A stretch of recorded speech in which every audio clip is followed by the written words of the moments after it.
கொஞ்சம் ஒன்று யோசிக்க முடியல இல்லை நம்மால். எல்லாவற்றையும் படைத்தவர் எப்படி ஒரு சாதாரண ஒரு சிருஷ்டியாகி, அது மட்டுமல்ல ஒரு அடிமையாகி, நமக்காக இந்த ஈனச்சிலுவை மரணம், அதாவது அந்த ஈனச்சிலுவை மரணம்னு சொல்லும் பொழுதே என்ன சொல்லணும், அதை சபிக்கப்பட்ட ஒரு மரணத்தை உங்களுக்காக எனக்காக சாபமானார். சுவிசேஷம். இன்னொரு இடத்துல மத்தேயு எழுதின சுவிசேஷம் 12வது அதிகாரம் 42வது வசனத்தில் சொல்கிறாரு, என்னையா போய் சாலமோனை பார்த்துட்டு இருக்கீங்க, சாலமோனிலும் ஞானம் உள்ளவர் இங்கே இருக்கிறார், நான் இங்கே உட்கார்ந்துருக்கேன். அவருக்குள் ஞானம், அறிவு என்பவைகளாகிய பொக்கிஷங்கள் எல்லாம் அடங்கி இருக்கிறது. அவர் ஞானமான இல்லை, அவர் என்ன சொல்ற, அவருடைய தத்துவமே ஞானம், அதாவது அவருடைய ஆள் தத்துவமே ஞானம். It's a personification of wisdom, அதாவது ஞானத்தின் ரூபமாக வந்தார்.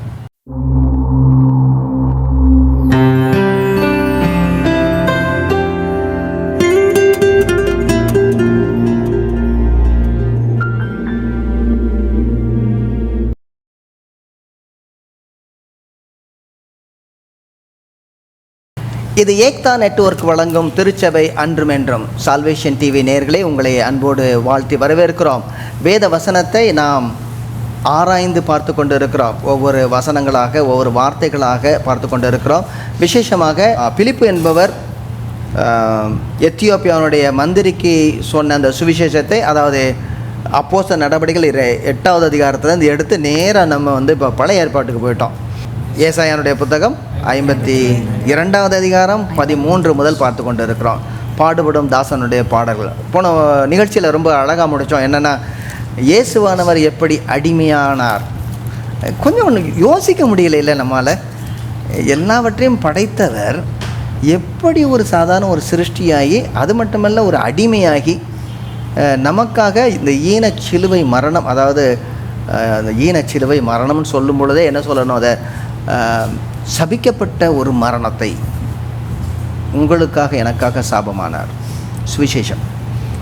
ஆண்டவர் பிதாவானவர் இவரை இன்ட்ரோடியூஸ் பண்ணுறார், இதை அறிமுகப்படுத்துகிறார். இதோ என்னுடைய தாசன் அப்படின்னு. ரொம்ப நல்லா இருக்குல்ல, இந்த கேர்டன் விழுங்குது, ஹியர் இஸ் மை சர்வெண்ட் அப்படின்னு சொல்கிறாரு. அதுக்கு அடுத்தது என்ன சொல்கிறாருன்னா, ஞானமாய் நடப்பார் அப்படின்னு எழுதியிருக்குது. ஞானமாய் நடப்பார். ஞானமாய் நடப்பாருக்கு 2 அர்த்தம் இருக்குது. 2 அர்த்தம் சொல்லலாம், அல்லது 3 அர்த்தம் சொல்லலாம். ஓகே, ஒன்று ஞானம், அதாவது இன்டெலிஜென்ட், வைஸ், அதாவது புத்தியோடு நடப்பார் அப்படின்னு.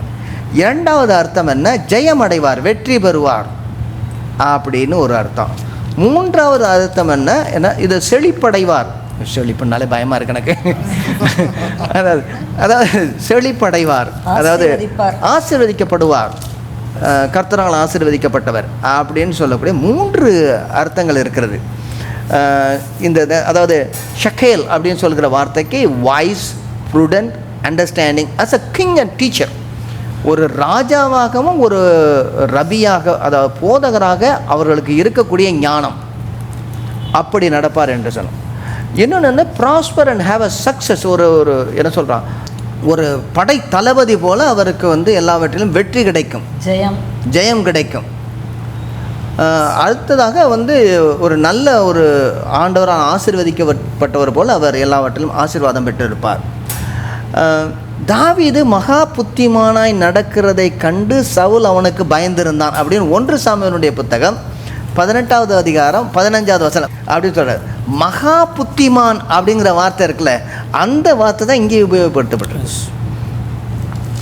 அதாவது என்ன, தாவீது மகா புத்திமானாய் நடக்கிறதை கண்டு சவுல் அவனுக்கு பயந்திருந்தான். அப்போ ஒருத்தங்க பார்த்து பயப்படக்கூடிய அளவிற்கு சத்தம் போடுறதில்ல, உள்ள ஞானம். ஆக இது இயேசு கிறிஸ்துவுக்கு எப்படி போகிறதும் சரி. ஞானமாய் நடப்பார், ஜெயம் அடைவார், வெற்றியாயிருப்பார், வெற்றிகரமாக முடிப்பார், அறிவுபூர்வமாக உணர்வுபூர்வமாக செயல்படுவார்.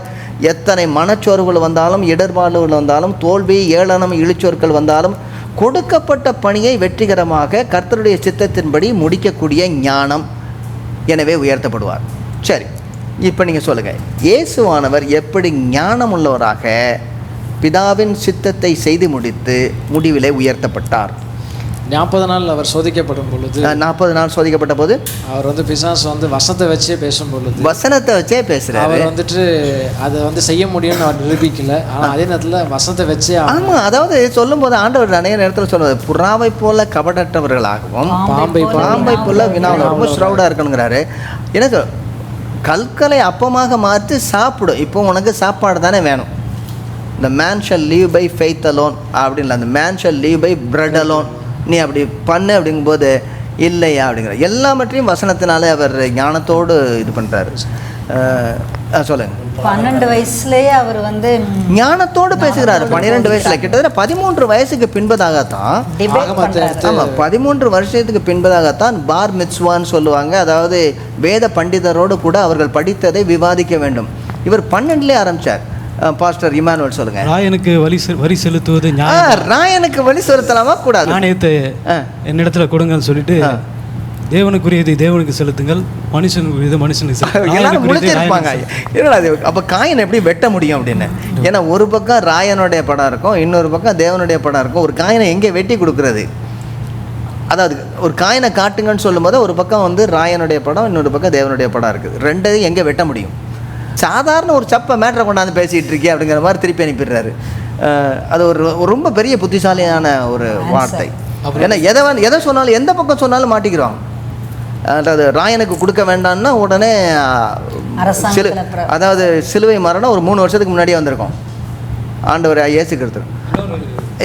அடுத்தது இவங்களுக்கு கடவுளுக்கு கொடுக்காதன்னா உடனே அங்கேருந்து பெரிய எதிர்ப்பாங்க. இன்னொரு வேற எது, யோவான் கொடுத்த ஸ்நானம் மனுஷனால். Okay, very good. யோவான் கொடுக்குற ஸ்நானம். உடனே என்ன கேட்குறாங்க, நீ எந்த அதிகாரத்தில் செய்கிற? ஆனால் இயேசுவானவர் எப்பவுமே டைரெக்டாக பதில் சொல்ல மாட்டார். கேள்விக்கு இன்னொரு கேள்வி. ஏன்னா சரியான ஆசிரியர்கள் எப்பொழுதுமே கேள்விக்கு. அப்போ அவர் கேட்குறாரு, என்ன கேட்குறாரு?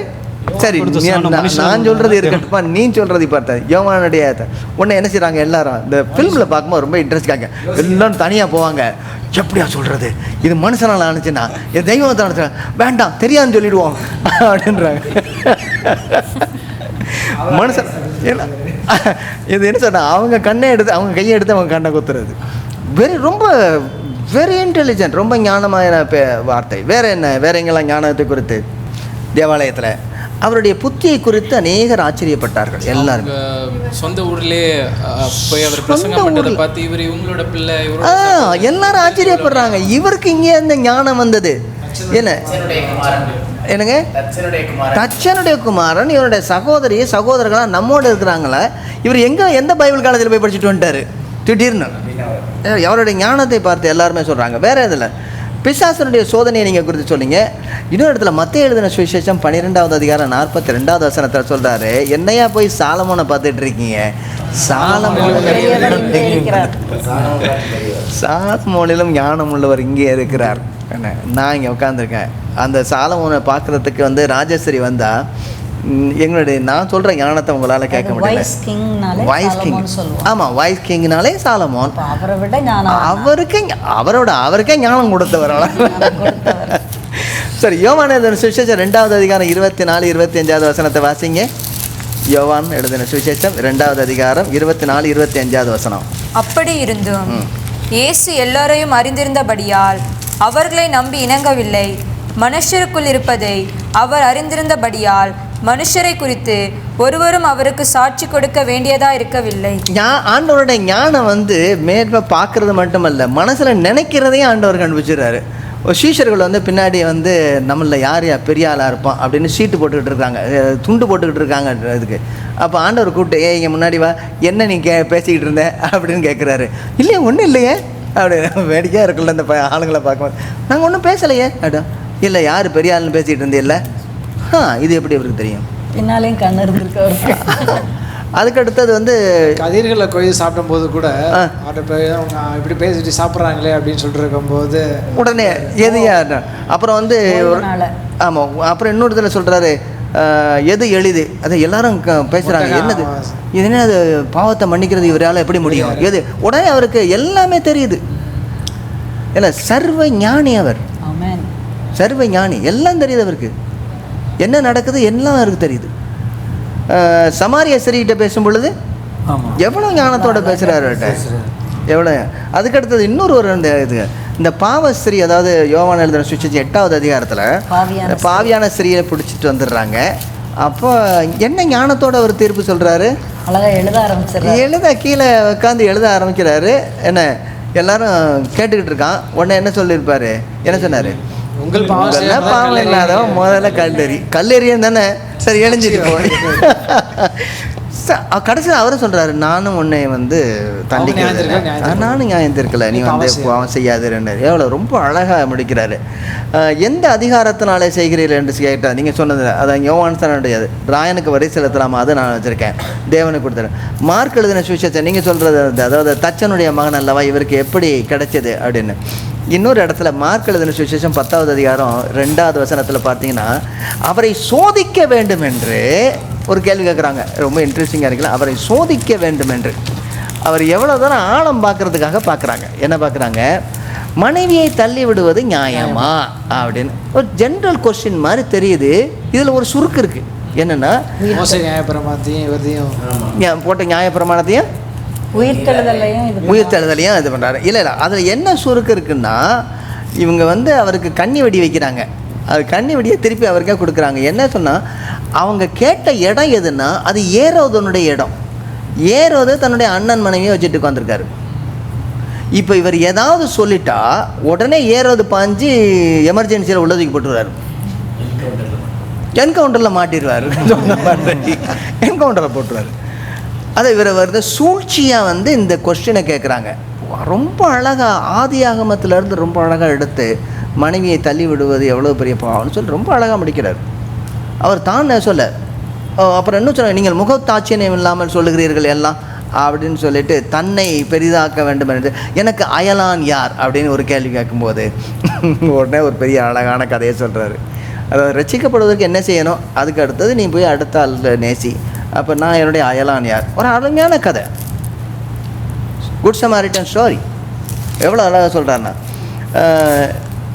இன்னொரு ஒரு இடத்துல நீங்கள் கவனிச்சிங்களா, எல்லோரும் இவர் வந்து எல்லோரும் கேட்குறாங்க, கேட்டவங்களாம் ஓஞ்சிட்டாங்க, அவ்வளோதான் முடிஞ்சு. அவங்கள்ட்ட இருந்த கொஸ்டின் பேப்பர்லாம் முடிஞ்சிருச்சு. இப்போ சரி நீங்கள் கேட்கலான்னு நான் ஒரு கேள்வி கேட்குறேன் சார்ன்னு கேட்குறாரு. கிறிஸ்து யாருடைய குமாரன்? ஞானமான கேள்வி. எனக்கு கிறிஸ்து யாருடைய குமாரன்? தாவீதனுடைய குமாரனா? அப்போ தாவீதே என்ன ஆண்டவர் சொல்லியிருக்கும் பொழுது எப்படி கிறிஸ்து அவருடைய குமாரனாக முடியும்?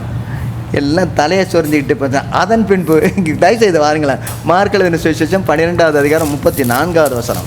அவன் விவேகமாய் உத்தரவு சொன்னதை இயேசு கண்டு, நீ தேவனுடைய ராஜ்யத்துக்கு தூரமானவன் அல்ல என்றார். அதன் பின்பு ஒருவரும் அவரிடத்தில் யாதொரு கேள்வியும் கேட்க துணியவில்லை. அவ்வளோதான், எல்லார் வாயும் மூடிட்டார். அவர் ஞானமாய் நடப்பார், ஞானமாய் நடக்கக்கூடியவர். எவ்வளோ அழகாக வந்து ஒரு 700 வருஷத்துக்கு முன்னாடி சொன்ன தீர்க்க தரிசனம் இயேசு கிறிஸ்துவில் 100%, 200% நிறைவேறுகிறது. யாரும் கேள்வியும் கேட்கவில்லை. கொலோசியர் வாசிங்களேன், கொலோசியர் 2வது அதிகாரம் 3வது வசனம், அழகான ஒரு வசனம். அவருக்குள் ஞானம் அறிவு என்பவைகளாகிய பொக்கிஷங்கள் எல்லாம் அடங்கியிருக்கிறது. அவருக்குள் ஞானம் அறிவு என்பவைகளாகிய பொக்கிஷங்கள் எல்லாம் அடங்கியிருக்கிறது. அவர் ஞானமான இல்லை, அவர் என்ன சொல்ற, அவருடைய தத்துவமே ஞானம். அதாவது அவருடைய ஆள் தத்துவமே ஞானம். It's a personification of wisdom. அதாவது ஞானத்தின் ரூபமாக வந்தார், ஞானத்தின் ரூபம். சரி, இப்போ நம்ம வந்து ஞானம் உள்ளவரும் பார்த்தோம். இன்னொன்று என்னன்னா, வெற்றி பெறுபவர், முடிப்பவர், ஜெயம் கொள்கிறவர் அப்படின்னு ஒரு அர்த்தம் இருக்குது. இயேசுவானவர் எப்படி வெற்றி பெற்றவராக காணப்படுகிறார்? சிலுவையிலே வெற்றி பெற. எங்கே இருக்குது? எங்கே ஏதாவது வசனத்தை சொல்லணும் எனக்கு. சரி, கொலோசியர்கள் நிருபம் 2வது அதிகாரம் 13லேருந்து 15 சொல்கிறாரு. 15வது வசனத்தில் என்ன சொல்கிறாரு? சிலுவையிலே வெற்றி சிறந்தார், துரைத்தனங்களையும் அதிகாரங்களையும் உரிந்து கொண்டு வெளியரங்கமான கோலமாக்கி அவைகளின் மேல் சிலுவையிலே வெற்றி சிறந்தார் அப்படின்னு சொல்கிறாரு.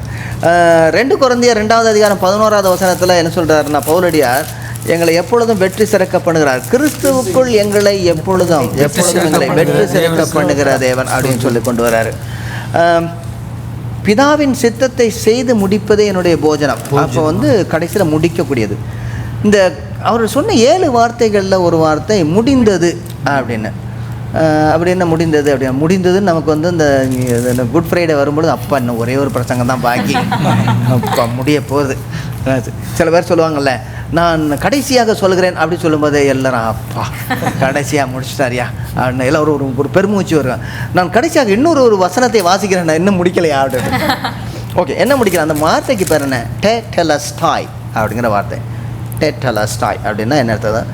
இது முடிக்கப்பட்டது, இனிமேல் எப்பொழுதும் முடிக்கப்பட்டதாகவே இருக்கும், அதுதான் அர்த்தம். சரியாது. It is finish and it stands finish forever. இனிமேல் ஆரம்பிக்க முடியாது. டெட்டலஸ்டாய் அப்படின்னா ஒன்ஸ் டன் இஸ் டன். இந்த வார்த்தை யாருடைய வார்த்தை என்றால் ஒரு அடிமையினுடைய வார்த்தை. எல்லா வேலையும் செஞ்சுட்டு அப்பா வேலை முடிஞ்சிருச்சுன்னு சொல்கிறது.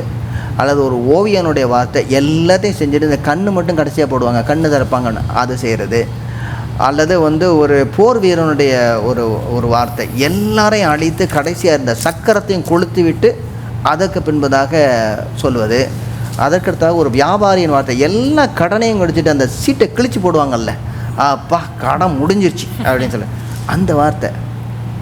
அதே மாதிரி ஒரு பிரதான ஆசாரியனுடைய வார்த்தை, எல்லா பலிகளையும் செலுத்திட்டு அவர் வீட்டுக்கு வந்துட்டு அப்பா முடிஞ்சிருச்சு. ஆனால் அவர் உயிரோடே வந்திருக்கிறார். இயேசுவானவர் இந்த எல்லா காரியத்தையும் செஞ்சு முடிச்சிருக்கிறார்.